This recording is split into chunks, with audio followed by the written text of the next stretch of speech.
أينما كنا أينما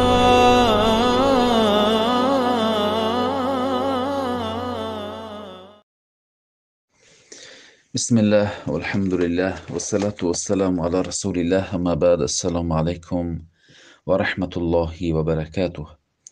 حدیث از ابو بکر صدیق رضی الله عنه روایت شده است. شماره حدیث در کتاب بخاری 834 می باشد و در کتاب مسلم 2705 می باشد. ابو بکر صدیق نامشان عبدالله ابن ابو قحافه می باشد.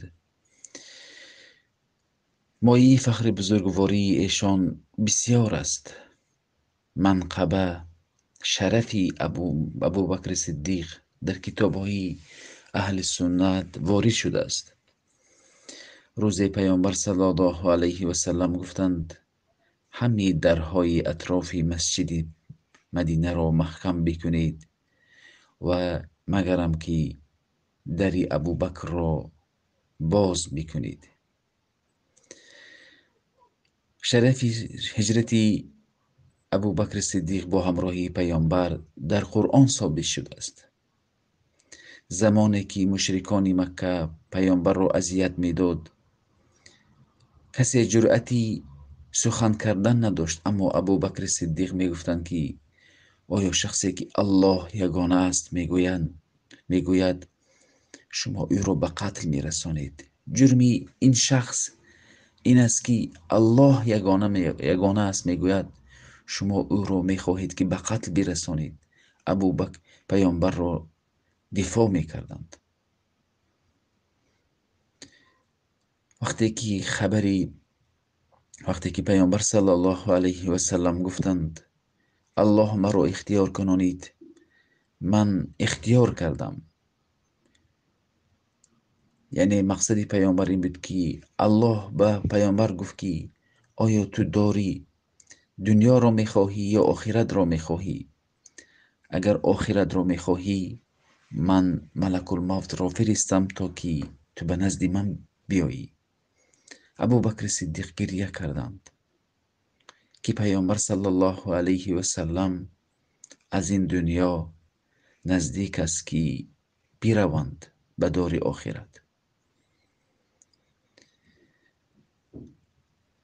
ابو بکر صدیق رضی الله عنه دخترشان عایشه را به ازدواج به پیامبر صلی الله علیه و سلم داده بودند.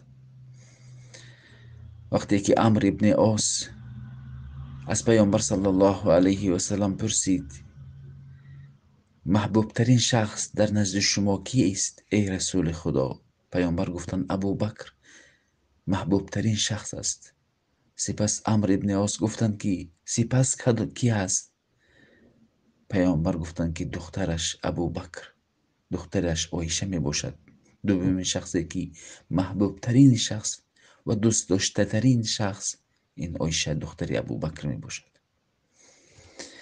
ابو بکر صدیق در این حدیثی که میگذاریم میگویند که انه قال لرسول الله صلی الله علیه و سلم، روز ابو بکر صدیق گفتند ای رسول خدا علمنی دعاء ادعو به فی صلاتی، بر من یک دعای تعلیم بده که من در نمازم این دعا رو بگویم.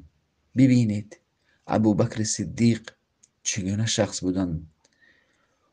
از پیامبر گفتند که بر من دعا تعلیم بدهید، با وجود اینکه با این مایه فخر بزرگواریشان طلب علم میکردند. پیامبر گفتند قل بگو اللهم انی ظلمت نفسی ظلما كثيرا ولا يغفر الذنوب الا انت فاغفر لي مغفرة من عندك وارحمني انك انت الغفور الرحیم.